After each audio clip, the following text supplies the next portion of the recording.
Bonsoir à vous tous qui nous suivez sur GLTV1.net, Toubadelo Ikadung. Nous sommes accompagnés d'une grande dame, Madame Elena Matundu. Sans oublier la présence parmi nous à travers cette émission que vous allez découvrir. Elle nous vient tout droit de Bukavu, la République démocratique du Congo. Madame Ami Alice Lusambo. Restez connectés et suivez. Bonsoir Madame Lusambo, comment allez-vous? Ben, ça va, je vais bien. Dites-nous, vous êtes venue de Bukavu spécialement pour un événement qui nous a tous réunis ici en Europe, dans la diaspora, dans le monde entier, le prix Nobel de la paix, le docteur Denis Mukwege. Oui, je suis venue pour ça, mais aussi j'ai accompagné l'une des victimes qui avait fait le témoignage dans la soirée que vous avez découvert au nom d'Alphonsine. Donc c'était les deux missions qui m'ont ramené jusqu'ici. Madame Ami, expliquez-nous un peu. Quelle est votre fonction? Qu'est-ce que vous faites à Bukavu? Ben, à Bukavu, je travaille à la Fondation Panzi, pratiquement dans le projet Maison d'Orcas, qui est une maison de transit. Oui. Et là, nous recevons des filles et femmes victimes de violences sexuelles. Nous les accompagnons parce que nous travaillons dans la prise en charge holistique. Et c'est comme ça que moi, je suis les filles comme leur assistante sociale et aussi... je fais de l'art-thérapie, surtout focalisée dans la danse avec les filles. Ok. Mais dites-nous, ce que les gens aimeraient bien comprendre, comment ça se passe le quotidien de la maison d'Orcas? Ben, au quotidien, ça se passe bien parce que les filles, si vous me demandez à la maison d'Orcas directement, je ne saurais pas répondre. Mais les filles nous viennent souvent de l'intérieur ou bien... de la proximité, la proximité de la ville de Bukavu, et même il y en a celles-là qui sont deux fois agressées même à l'intérieur de la ville de Bukavu.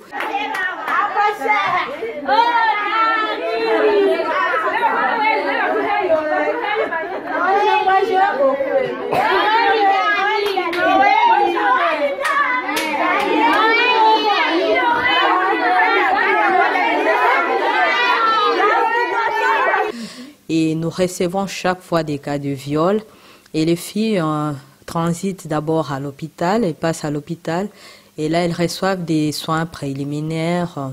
Deux fois, on les reçoit à l'hôpital. Elles sont accompagnées par des assistantes sociales. Et ces assistantes sociales les accompagnent chez les médecins. Et après être accompagnés chez les médecins, ils doivent aussi passer chez les psychologues, parce que nous travaillons dans les systèmes de One Stop Center.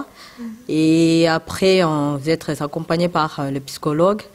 Et du coup, elles reçoivent beaucoup de soins à l'hôpital. Après, quand elles se rétablissent, on ne peut pas les laisser partir à la maison comme ça. On les envoie maintenant à la maison d'Orcas. C'est pourquoi j'avais parlé de ça sous forme d'une maison de transit. Et quand on les envoie à la maison d'Orcas, c'est dans le but de faire la formation. Ouais, donc c'est un peu ça. Vous faites ça comme ça, et quand vous accompagnez toutes ces filles, parce que ce n'est pas évident, après avoir vécu toutes ces atrocités, vous les recevez, vous passez par une thérapie. Et déjà, il y a la thérapie de pouvoir parler et communiquer pour que ces femmes puissent libérer tout ce qu'elles ont en eux. Comment ça se passe? En fait, quand nous recevons les filles, au niveau de l'hôpital, au niveau de l'hôpital, les filles reçoivent de soins, mais aussi ils sont accompagnés par des psychologues qu'on considère comme des médecins, mais qui soignent l'âme.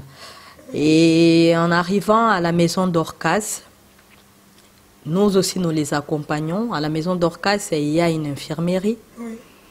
Parce qu'ils doivent recevoir des soins au niveau de l'infirmerie, mais si ça demande des soins ambulatoires, on les envoie aussi à l'hôpital. Mais aussi à la maison d'Orcas, dès qu'ils arrivent, ils reçoivent ce qu'on appelle kit d'entrée. Et là, dans le kit d'entrée, il y a tout ce dont une femme a besoin pour ses soins. Et après, ils viennent, je les identifie. Après identification, il y en a ceux-là qui ne parlaient pas, il y en a ceux-là qui sont toujours traumatisés, ils font ce qu'on appelle mutisme. Quand ils arrivent à la maison d'Orcas, elles reçoivent ce qu'on appelle les kits d'entrée. Et avec les kits d'entrée, là, il y a tous ces dont une femme peut avoir besoin pour ses soins. Et on les identifie, elles logent là-bas. Et après, on les inscrive pour diverses formations. Aujourd'hui, il y a une formation en coupe-couture, vannerie, formation, il y a un petit pain, il y a des beignets, il y a celles-là qui font des beignets, autre chose. Et il y a aussi, on est en train de voir comment commencer en 2019 avec la formation en soins de beauté. Par exemple, on va inviter des coiffeurs qui vont venir pour essayer de faire voir aux filles comment elles peuvent accéder dans des salons pour trouver du travail. Et Maison Dorcas est en train de placer aussi... Elle est en train de voir comment faire même un salon de coiffure pour les filles qui seront formées et aller travailler là-bas. C'est toujours dans le but de voir comment est-ce qu'ils réintégrer les filles au niveau de la société. Voilà, en tout cas, c'est super important et merci pour ce travail qui n'est pas toujours évident. Est-ce que ça vous arrive aussi que quand une fille finit tout cet acheminement, vous sentez comme s'il y a une de vos sœurs qui part? En tout cas, ça nous arrive souvent. Parce qu'il y a 2 fois, on commence une session qui ne se termine qu'à 9 mois après, ou bien une année après. Donc, c'est une fille qui arrive, on se familiarise avec elle. Et chaque départ, ça fait toujours mal. Elle ne les supporte pas, nous non plus. 2 fois même, on les dit au revoir en larmes. Parce qu'elles deviennent comme nos sœurs, comme nos mamans. Donc, c'est un peu ça. Donc, c'est pas facile pour nous. Et ça varie entre quel âge? On ne peut pas préciser l'âge parce qu'on ne présente pas à l'internat. J'ai reçu une fille qui n'avait que 11 ans. 11 ans. Et elle est encore à l'âge, je vais dire qu'elle vient de commencer la puberté.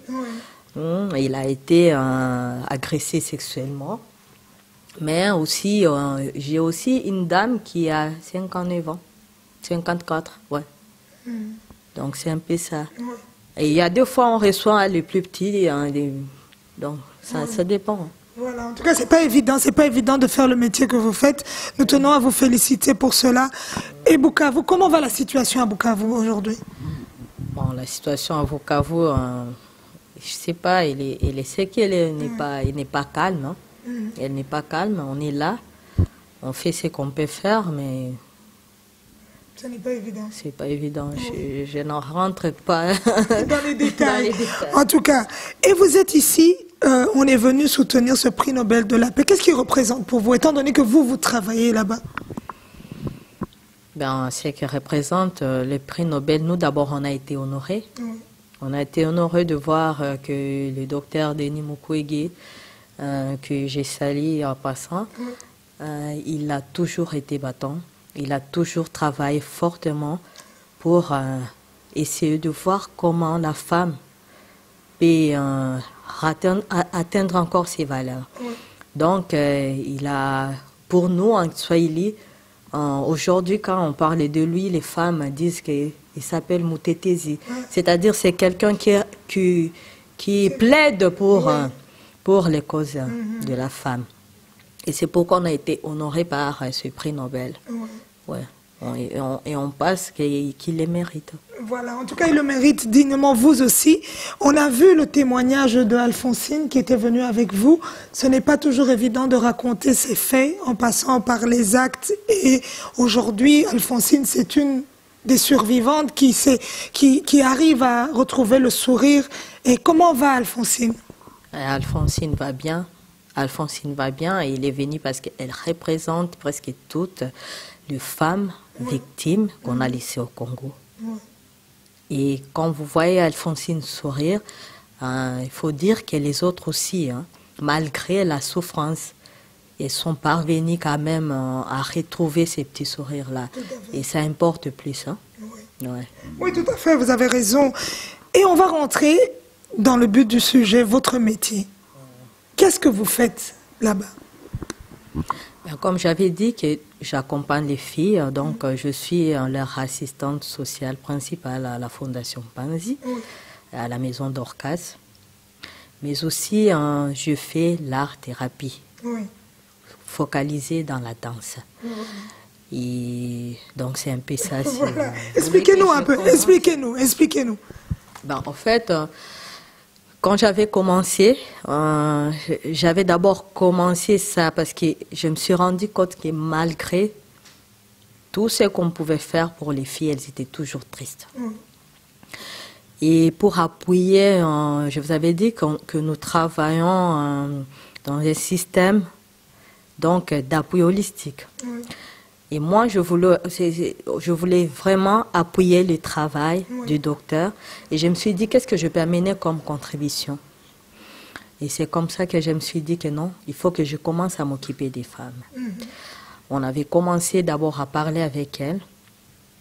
J'avais fait mon diplôme d'université, c'est en management des entreprises. Mais je sentais qu'il y avait quelque chose d'inné qui était en moi. Parce que je n'ignorais pas la souffrance des autres. Et j'allais souvent à la maison d'Orcas, c'était pour les business, quoi, pour la restauration et autres.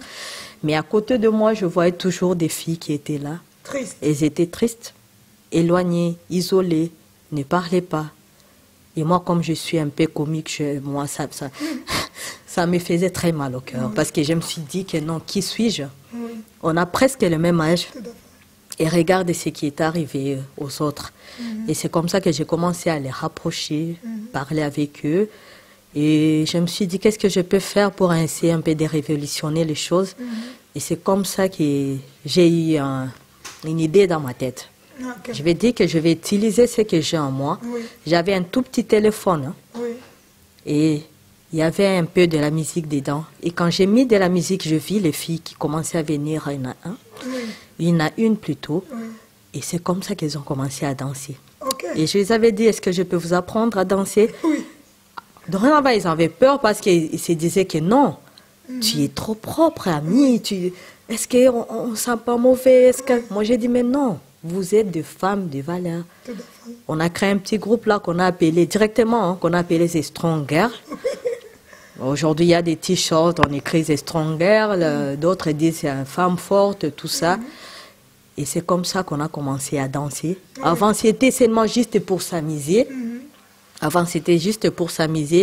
Mais après, en passant, il y a le coordinateur qui avait remarqué. Et il va m'appeler, va me dire, Ami, tu sais, ce que tu fais, ça m'étonne beaucoup.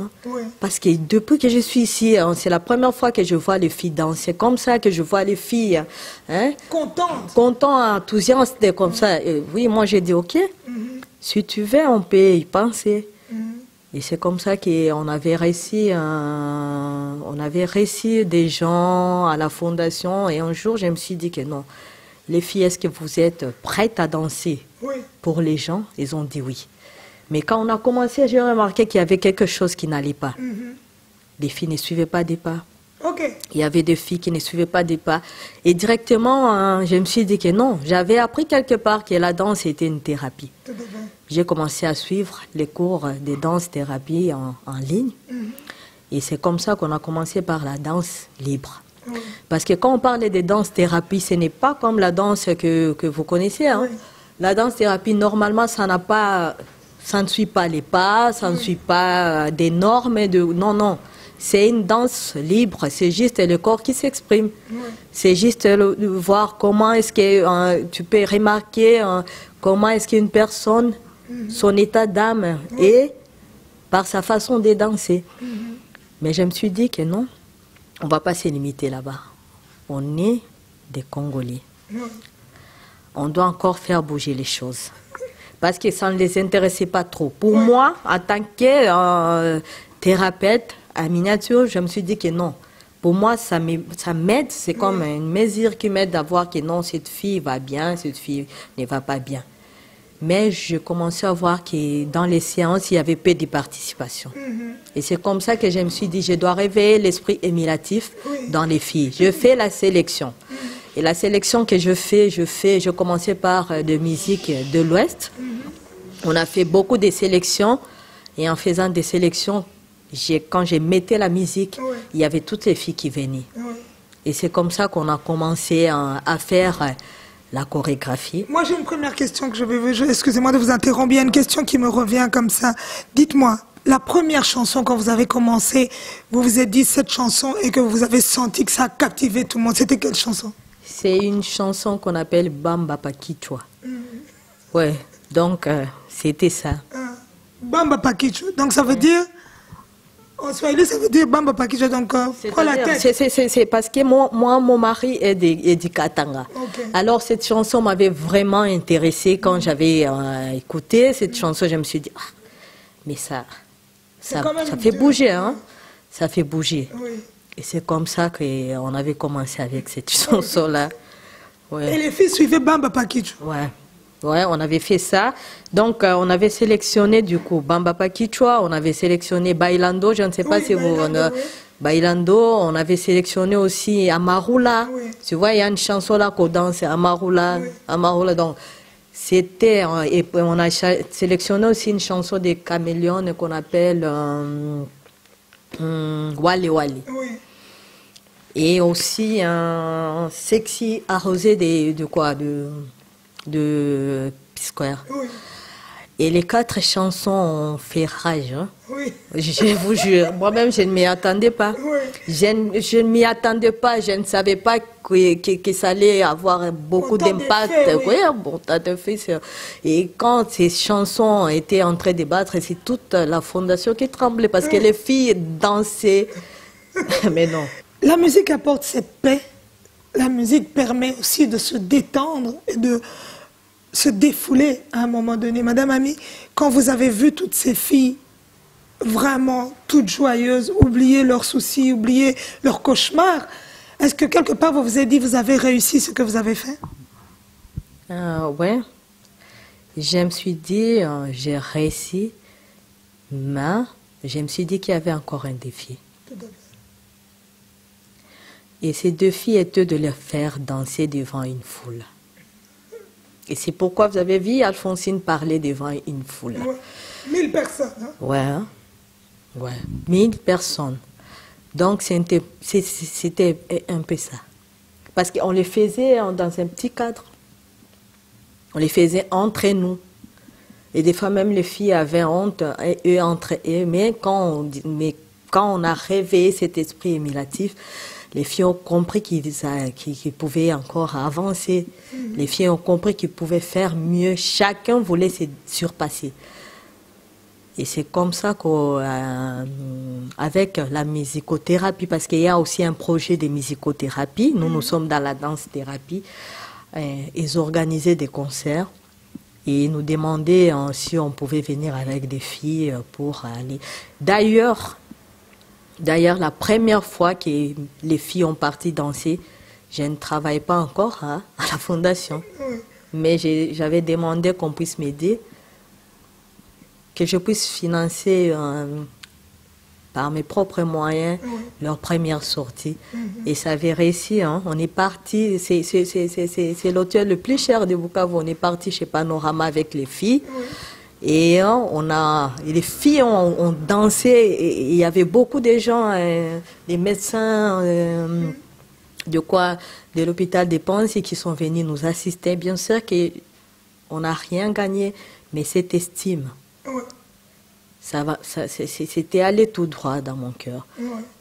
Et je remercie encore vraiment tout le monde qui avait participé à cette manifestation-là. Ça a beaucoup rapporté dans la vie des filles. Madame Ami, il y a une question qu'on se pose parce qu'ici dans la diaspora, on a vu dernièrement un jeune homme, Bolé Wassaboura, je me permets de citer son nom parce que j'ai vu des vidéos où je vous ai vu aussi dans les vidéos. Il est descendu à Panzi, à l'est de la RDC, et en revenant, il a dit qu'il a créé ce que vous faites. Étant donné que vous venez, moi j'aimerais bien que ça soit un peu clair, que vous puissiez nous expliquer ce qui s'est réellement passé. Parce que vous étiez sur place, vous avez créé cette thérapie, et lui il est revenu ici en disant qu'il faisait partie aussi de la création de cette thérapie. Qu'est-ce que vous en dites?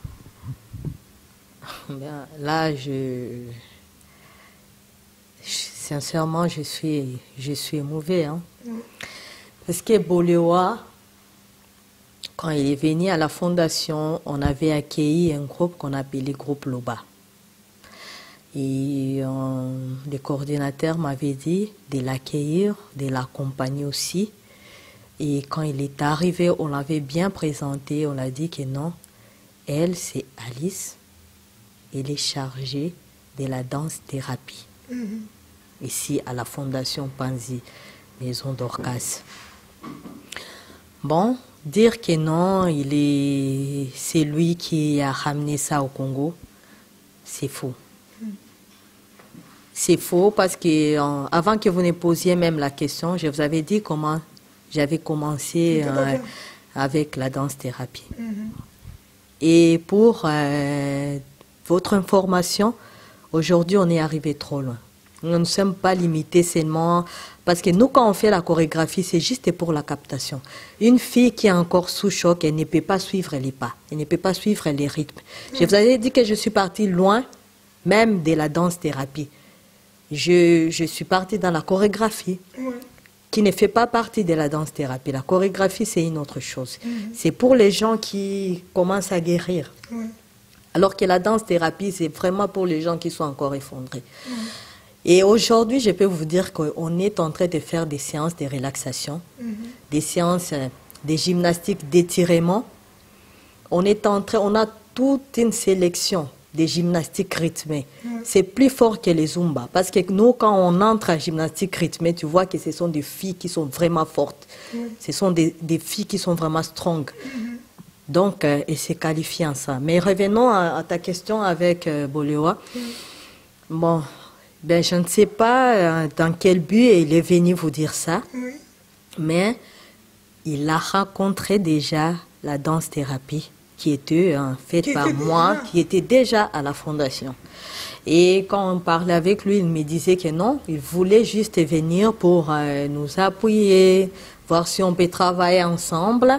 Et il était passé là-bas avec deux filles qui faisaient la photographie.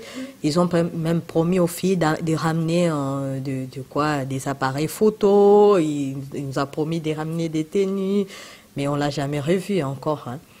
Donc c'est un peu ça. Mais il était à Oslo. Ben ouais, on s'était rencontrés à Oslo. On était heureux de nous revoir, ce qui est normal parce que ça faisait longtemps. Et je lui ai même demandé à passant qu'est-ce qui est arrivé. Mais je ne savais pas qu'il est venu raconter que c'était lui qui avait commencé avec la danse-thérapie. Vraiment ça, je peux vous raffiner, c'est très faux. Ok. Ouais, c'est trop faux. Donc, merci d'éclaircir ce point-là. Et aujourd'hui, on en est où? Parce que là, vous allez rentrer à Bukavu. Qu'est-ce qui va se passer? Ben, dans quel sens d'abord? Je dis, vous rentrez à Bukavu, maintenant, comment est-ce que vous allez suivre toutes ces filles? Parce que le travail continue. Après le prix Nobel de la paix, il y a toujours des victimes en RDC, il y a toujours des victimes à Bukavu, à l'hôpital de Panzi. Oui, comment on va rentrer au pays, bien sûr. D'abord, en rentrant au pays, je suis en train de me dire que non, il faudrait que je fasse un plan. Et ce plan qu'on va faire, c'est toujours pour l'amélioration des conditions de vie des femmes, des victimes. Elles peuvent être victimes de viols ou victimes d'autres choses. Les femmes au Congo ont besoin de beaucoup de choses. Parce que moi, dans mes préoccupations, je voulais vraiment que la femme qui a connu des atrocités arrive à se considérer comme d'autres femmes du monde. Ce n'est pas seulement que non, en l'offrant quelque chose, qu'elle se limite par là. Elle doit être battante. Elle doit se dire que non, oui, j'ai été agressée sexuellement, mais je dois me tenir debout. Et je dois me sentir propre. Parce que quand un homme fait ça à une femme, du coup, une femme se sent sale. C'est comme si elle croit que c'est tout le monde qui voit que non, elle a été agressée sexuellement. Alors moi, dans mes objectifs, je voulais enlever ça. Et en enlevant ça, il faudrait d'abord que non. D'ailleurs, j'ai remercié en passant Elena qui nous a informé qu'il a des maquillages pour les filles. Parce qu'aujourd'hui, on est en train de faire une thérapie aussi par maquillage. Parce que je place les maquillages dans mon bureau et il y a deux filles qui viennent. C'est là qu'ils se sentent vraiment mieux et qu'ils vont bien. Elles se maquillent. C'est là qu'ils sont dérangés, elles se maquillent exagérément. C'est là qu'ils sont plus ou moins bien. Et se maquillent raffinement. Et c'est là qu'ils ne vont pas bien du tout, elles ne se maquillent pas du tout. Et quand tu la demandes, mais pourquoi aujourd'hui tu n'étais pas maquillée? Mais parce que j'ai beaucoup de problèmes dans ma tête, amie. Aujourd'hui, je ne vais pas bien. Hein. Plutôt, allons danser, moi je ne vais pas me maquiller aujourd'hui. Tu te rends compte qu'il y a d'autres choses qui les font parler. Ce sont des petites choses. Hein. Ce sont des petites psychoéducations, mais ça marche toujours. Donc, c'est un peu ça ici. Donc, je suis en train de voir comment rapporter encore quelque chose de plus dans mon travail. En tout cas, nous tendons vers la fin de cette émission, Madame Ami. En tout cas, merci pour tout ce savoir. Merci pour cette confiance que vous faites à toutes les personnes qui vous suivent aussi. Merci d'évoluer de la sorte. Un mot de la fin. Si vous devez dire à toutes les personnes qui vous suivent sur GLTV1.net, qui veulent vous soutenir à l'hôpital de Panzi, qui veulent soutenir la fondation Denis Mukwege, qui veulent soutenir le docteur Denis Mukwege, qu'est-ce que vous pouvez leur dire? Je peux dire ceci, que nous sommes là. Ce qui est vrai, ce qui est réel, nous travaillons. Nous travaillons parce que ce sont des choses qui se voient, même sur terrain. Ce sont des faits qui sont réels et qui se voient. Et des fois, nous n'arrivons même pas à dormir à cause de toutes ces choses qui se passent. Parce qu'aujourd'hui, nous remercions aussi les gens qui viennent pour nous former. Et nous avons besoin aussi de rentrer ici pour les échanges d'expériences avec les autres. Hein. Avec les autres. Parce que ça nous permet aussi d'avancer dans notre travail. Donc, c'est un peu ça. Tout celui qui se sentira à l'aise de nous aider, de nous appuyer d'une manière ou d'une autre. En tout cas, je pense qu'il est la bienvenue. Merci beaucoup, Madame Ami, merci beaucoup. Et on remet nos salutations à toutes les filles de la maison d'Orcas, de Bukavu, de l'hôpital Panzi. Moi, la linga là-bas, la RDC, au bazar, pour son salsa. Balobana bango lingala tena olobaka na Swahili. Mina taka nisalimie bafie bangu benye bana bakia ku maison d'Orcas. Mina bapenda sana. Niko huku lakini roho yangu iko kule. Donc dans cette semaine déjà, moi hii posho déjà tutaonana. Tutaonana na bitu tu bitakuwa bien. En tout cas, un grand merci, Madame Ami. Merci, merci et bonne chance pour la suite. Continuez à nous tenir au courant et toutes les personnes qui veulent aider Madame Ami, la Fondation Panzi, Elena Matundu, Jefaya, contactez la personne adéquate, elle vous dira quoi faire. Je crois que c'est important de soutenir cette bonne cause. Et nous tenons à remercier l'ingénieur Toubadelo à la caméra. Comme on le dit toujours, on a fonctionné avec Madame Ami. Merci.